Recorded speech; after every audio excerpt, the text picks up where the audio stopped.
आणि आता एक मोठी बातमी समोर येते। मुंबई सिनेट निवडणुका उद्याच होणार आहेत। मुंबई हायकोर्टाने हा मोठा निर्णय घेतलाय।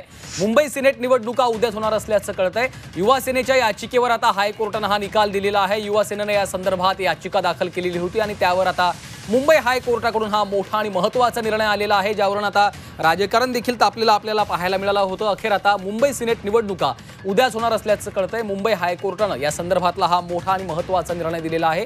ठरल्याप्रमाणे उद्याच सिनेट निवडणुका घ्या असं देखील हायकोर्टाने स्पष्ट केलेलं आहे। या संदर्भातली याचिका युवा सेनेकडून दाखल करण्यात आलेली होती। युवा सेनेच्या याचिकेवर निकाल देताना आता हायकोर्टाने हा महत्त्वाचा निर्णय दिलेला आहे। त्यामुळे आता ठरल्याप्रमाणे मुंबई हायकोर्टाने हा महत्त्वाचा निर्णय दिलाय। मुंबई सिनेट निवडणुका उद्याच होणार आहेत। मुंबई हायकोर्टाने हा महत्त्वाचा निर्णय दिलेला आहे। या घडीची ही महत्त्वाची आणि मोठी बातमी आपण पाहतोय।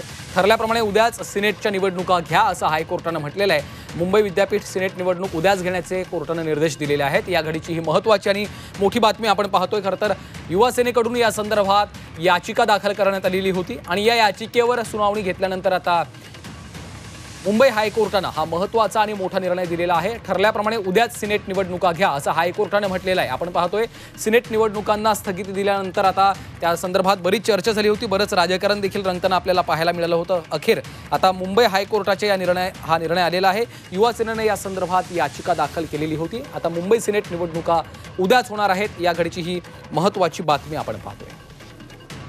मनश्री पाठक आमच्या प्रतिनिधी सध्या आपल्या सोबत आहेत। मनश्री, आपण पाहतोय आता मुंबई हायकोर्टाचा हा महत्त्वाचा निर्णय आलेला आहे, काय सविस्तर?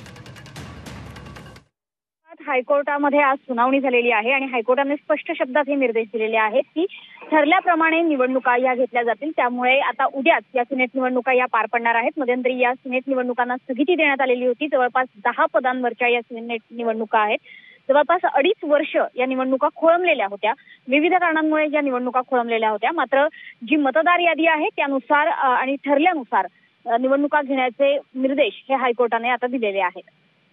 आपण बघितलं होतं की मुंबई विद्यापीठाच्या सिनेट निवडणुकीवर स्थगिती आल्यानंतर खरं तर मनश्री युवा सेनेने हायकोर्टामध्ये धाव घेतली होती आणि त्यावरून बरंच राजकारण देखील रंगताना आपण बघितलं होतं।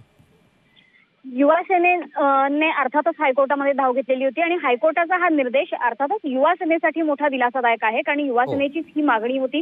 आदित्य ठाकरेंनी सुद्धा काही वेळापूर्वी या संदर्भात भाष्य केलेलं होतं की सिनेट निवडणुका या नियमाप्रमाणे घेतल्या जाव्यात, कारण दर 5 वर्षांनी सिनेटची निवडणूक ही पार पडते। मात्र 2.5 वर्ष ही निवडणूक मध्यंतरी झालेली नव्हती। 10 पदांवरची ही सिनेट निवडणूक आहे। मात्र या पदांवरच्या सिनेट निवडणुकांचा कार्यक्रम आता रद्द करण्यात येऊ नये असे स्पष्ट निर्देश हायकोर्टाने दिलेले आहेत। निश्चितच आपण पाहतो की आता हायकोर्टाच्या या निकालानंतर आता कशा पद्धतीच्या प्रतिक्रिया येतात हे पाहणं देखील महत्त्वाचं असेल। मुंबई हायकोर्टाने हा महत्त्वाचा निर्णय या ठिकाणी दिलेला आहे।